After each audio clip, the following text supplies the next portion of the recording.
Hello all and welcome to Crochet Designs. My name is Mary and in today's tutorial we are working on this super easy icy pole holder or icicle holder, whatever you want to call them. We actually call these Zupa Dupas here in Australia, but I don't know, maybe they're called the same overseas. I don't know, but they're icy poles.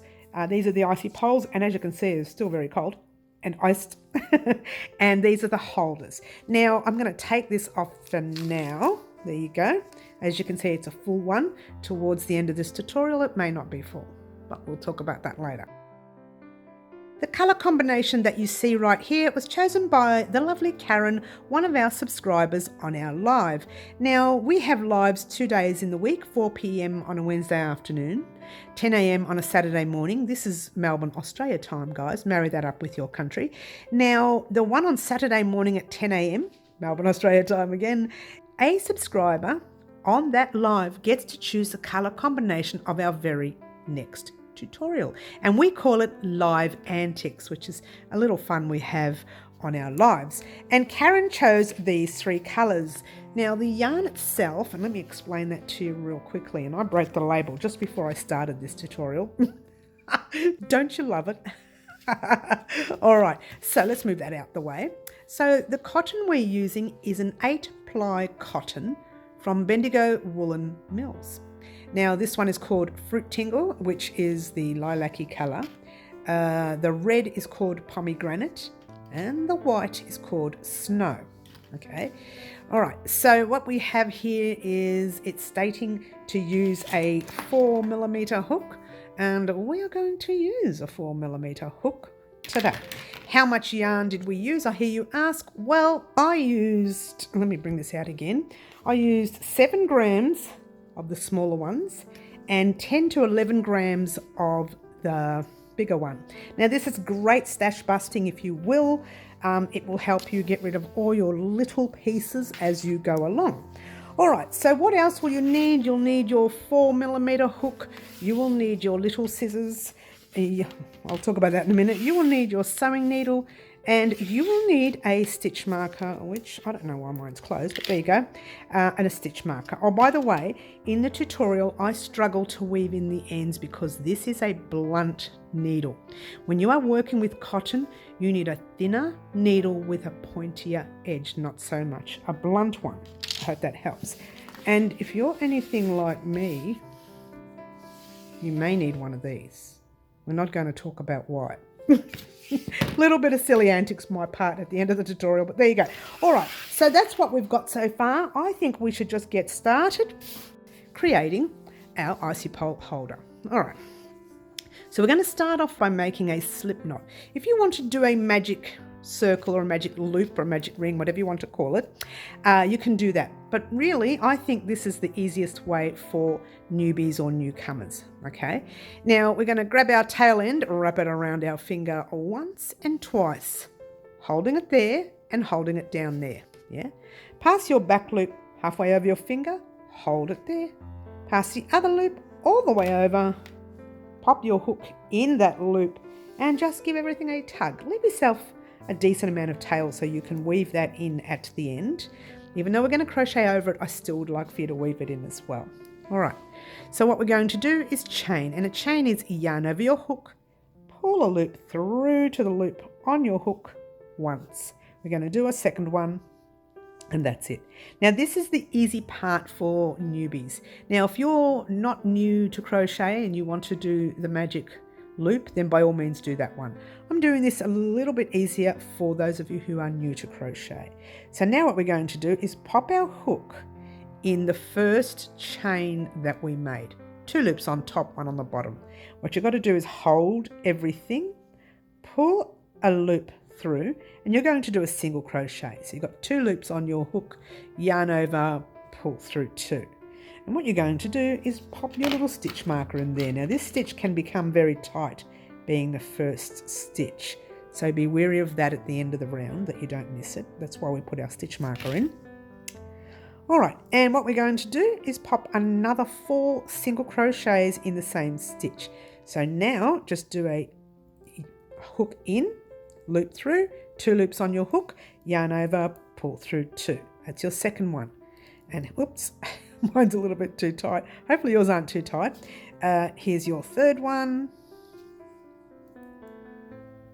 fourth,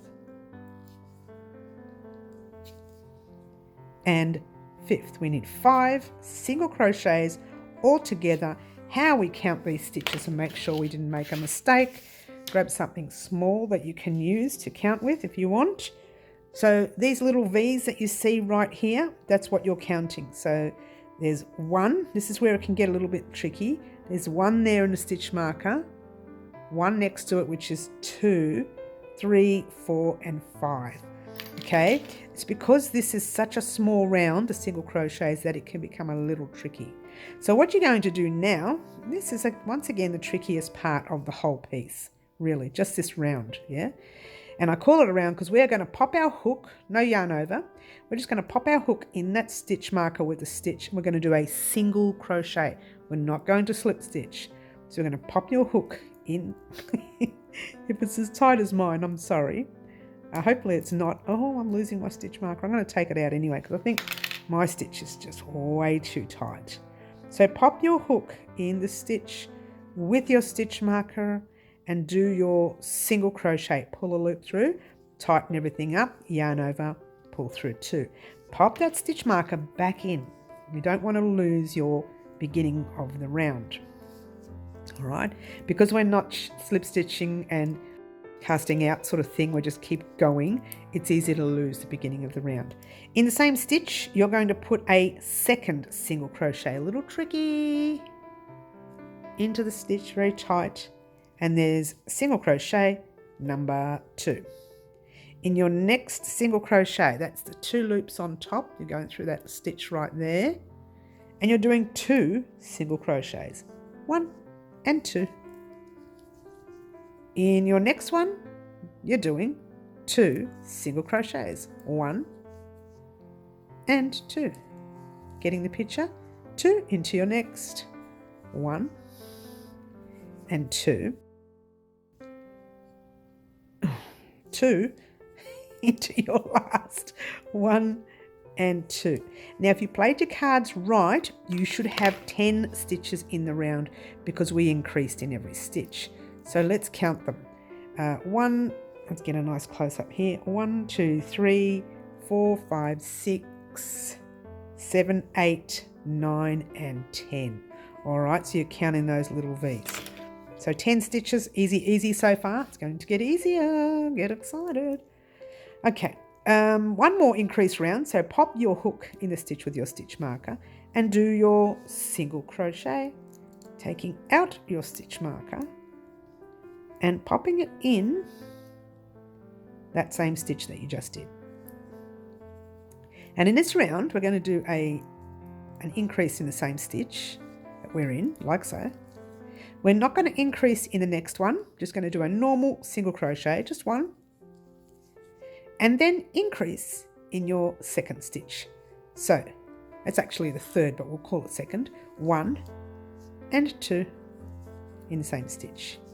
Then 1 in your next, and 2 into your next. 1 and 2. Getting the picture?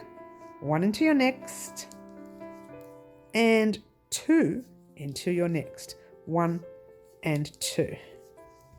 Yep. 1 into your next, 2 into your next. And if you played your cards right, you should have just 1 stitch remaining, which is there. You're just doing 1 single crochet in that stitch. Now, if you counted your stitches in the round, you should have what? Let's count them. 1, 2, 3, 4, 5, 6, 7, 8, 9, 10, 11, 12, 13, 14, and 15. All right. So guess what we're going to do? 1 more round of increase. I don't know if I said that was 1 round before, but we're going to do 1 round again. 1. Oh, take out your stitch marker, you need that. Now remember before when we did the increase on every second stitch. Now we're going to do it on every third stitch. Put a second one in here like that, same stitch, 2 into the same stitch. Now 1 into the next, 1 into your second, and 2 into your third, and that's where your increase is, on your third stitch. And you're going to do that in the round. 1 into the first, 1 into the second, 2 into the third, 1 and 2. 1 into the next, 1 into your next, 2 into your third. It's super duper easy. I did say it was going to be easy, didn't I? 1, 1, and 2 into the next. And what you should have now is 2 stitches left, and that's where you go 1 into the first, 1 into the second, and if you think about it, you would have put 2 into the next, which we already have. So now what I want you to do is do a single crochet in that stitch. But before you do, count your stitches in the round. I'm not going to waste your time, but there should be 20 stitches in the round. So we're going to pop our hook into the first stitch, do our first single crochet, taking out your stitch marker, and get ready for the easiest part of this pattern. Simply divine, right? Now, you're going to do 1 single crochet into every stitch in the round. Off you go. That's it. That's it for this round. Let me grab some yarn, and we're just going to do our 1 single crochet into every stitch.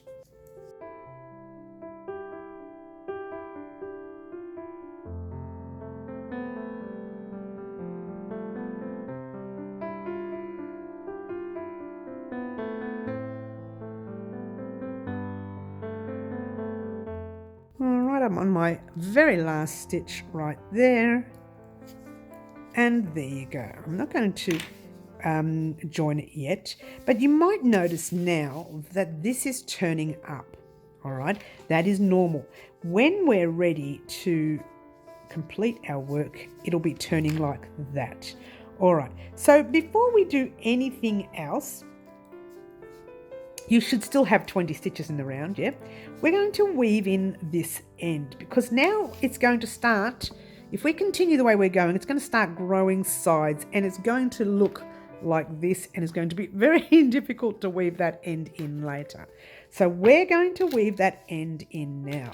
Now this is what I meant earlier about using a pointy needle. This is not a pointy needle. I've got one, but I just don't know where it is. It's like anything, yeah? It just gets lost in crochet land. Somewhere in crochet land. So grab your pointy needle, not your not your tough one, and just go through some threads, making sure you can't see the needle from the front. And all you're doing is going in the round. Give yourself a different kind of tail length. Hello. Yeah. Going through in the round like so. If I can find some ends to go into. This is what happens when you don't use a pointy sewing needle on thinner cotton. Check the front, you can't see it good. Well, it's really difficult. All right, so what we're going to do, I'm going to go back in the other direction, only because it's a little bit difficult for me. You could have done a little bit more around here if you wanted to, but go back in the other direction and go back again. Don't let anyone tell you that these ends, the ones on the base of your work, will not come out. They will. Yeah, that was a bit tough for me, wasn't it? I was fighting with it to go through. All right, give your work a cut. Your piece is ready. And you're thinking, oh, wait a minute, there's a long way to go yet. Sure has. But let me talk to you about the lengths. All right. So these are the sizes you have, that size there or that size there. Now you can decide how long you want yours to be, because guess what? This round that we just did, I'm going to complete it for you, but this round that we just did, that's it. From there, all the way up to the top of your piece. You're saying, what? And I'm saying, yes, absolutely. All right, so for these 2 small ones that you see right here, you need to complete another 16 rounds of the round that we just completed. You need to do this round for another 16 more rounds. For the large one, you need to complete 24 rounds, okay? 16 for the small ones, 24 for the large ones. I'm making the large one. So complete your 24 rounds.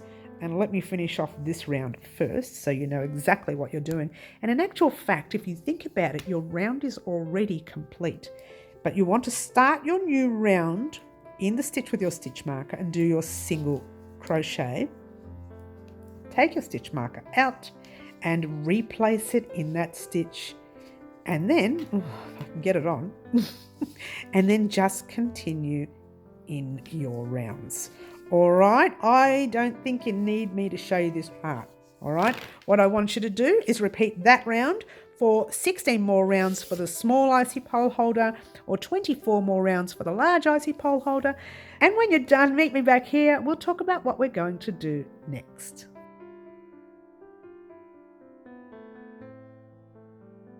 Alrighty guys, so with your smaller icy pole holders, you would have completed your 16 rounds. Now I've done the final rounds on both of these, but we're going to do the same round. They're all the same for each size. And for the larger size, you should have completed 24 rounds from where we left off, yeah? Now I told you this was a very easy pattern because it is, yeah? So this round here, the last round we're going to do, is a slip stitched round because this is a relatively large gap. Yeah, so once you put your icy pole in there, you might find it'll slide off. So what we're going to do is pop a slip stitch into the stitch with your stitch marker. So that's popping your hook in the stitch, pull a loop through and pull it through to the loop on your hook. Remove your stitch marker and replace it into the same stitch. Just there, because we're going to slip stitch into that stitch at the end of this round as well. So your job is to do exactly that in every stitch. Let's get a close up. In every stitch you come to, very simple. So hook in, pull a loop through, pull it through to the loop on your hook, and let's do that yet again. Very, very simple round, all right? So I'll get you to just go right across your piece until you get to your stitch marker. I'm going to pop this on fast for you and off we go.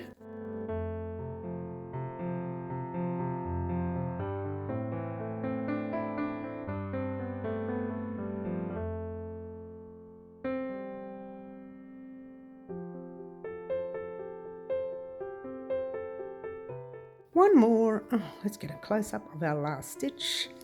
Right there, you can see it, it's a stitch right before our stitch marker. Pop it in there, pull a loop through like so, and you're going to slip stitch right back into the stitch with your stitch marker. Now that may be a little tight, so my opinion would be to take the stitch marker out, pop your hook, and it'll still be a little tight, in that stitch, pull a loop through, pull it through to the loop on your hook, pull up a loop like so. Give your thread a cut if you're happy with the size, which we'll talk about that in a minute. I'm happy with the size. I've worked on quite a few of these, so I'm really happy.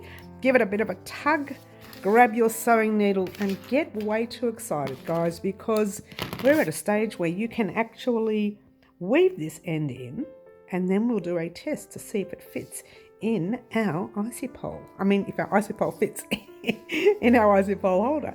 All right, so the idea with your tail, let's get a close up and get rid of this so you can't annoy you while I'm doing this. Right, there we are. We're going inside the icy pole holder, yeah, or icy holder or icicle holder or whatever you want to call it, and just find a little back stitch somewhere. Pop your sewing thread or your needle through, give it a tug, and your knot pulls right back into your work so you don't see the knot. Then your job is to find some threads anywhere. Let's try that. Anywhere you like, anywhere you like. And it doesn't matter how you weave this in, Yeah, just find some threads all the way as far down as you can get. Make sure you can't see the needle from the front. Don't go too far. All right, there we go. So I'm just going to pull it right through this way. You can go back up if you like. I'm going to do that in a minute. I just want to go down a little bit more. I don't think it's low enough. There we go. Whoops, I should have looked at the front, but there you go. Make sure you check your front, guys. Make sure you check that front, yeah? Okay, so I'll drop my needle. Oops, I'm not even in frame. Hello. Now you're just going to turn your little piece around and go back in the same direction you came from, but splitting a different stitch. Like that. I had to fight to get that in. Okay, check the front. So just pull that thread through. When you've done your second one, you're going to do a third one. And once again, you're going down because you want to make sure your thread is going all the way down. Okay, I might have missed a stitch there. Oh, I forgot to check the front. But anyway, I'll leave that. But you keep threading in. Go a little bit further down so it's not so high up. But there you go. What we have is 1, 2, and 3 icy pole holders. And now we want the big test. Does our icy pole fit in our icy pole holder? Let's get my favourite, which is the raspberry, and let's pop it in there. And I'll show you what I mean by half sizes. All right, so can we bring this out? Move everything out the way. So that is a full size. So it's more like an older adult hand size, if you will. But let's say for argument's sake, I'm going to pop it there because I don't want to wet my board. Let's say for argument's sake, you have 2 young ones and you only have 1 icy pole left. Icy pole, icy pop, whatever you want to call them. What do you do? First, you grab a towel because I don't want to wet my paper. Then, you grab your largest scissors that you have. Sorry about the light sticking in there. You kind of go, you know, halfway there. And you cut it. And now you have 2 icy poles ready for consumption, eating, whatever you want to call it. And you pop them in the smaller ones for your, get it in. This one's got, there's no ice down there. That's why it's struggling to go in. It'll go in, just give me just talk amongst yourselves, guys. There we go. And there you go. These might be, I might have not cut these a little bit. Look at that, that's not even. Try to be even, guys. It's a little bit too small. So if this was cut a little bit even, that would be okay for your icy pole holder. So there you go. That's what we have so far. Let's fix a problem here. There's something not right. I know. We need another icy pole holder. This one here is a bit big. We need another icy pole. There you go. We're good to go now.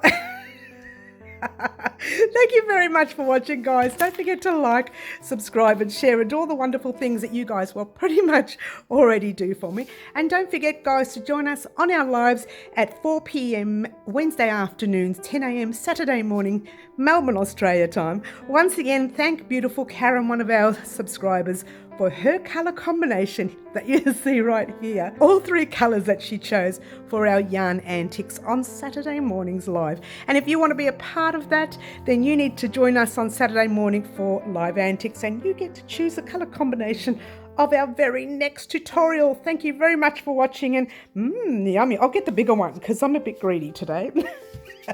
Let's get the big one. Yummy. Hey, can I eat both of them? Well, maybe I should have all 3. If I have all 3, that'll be nice.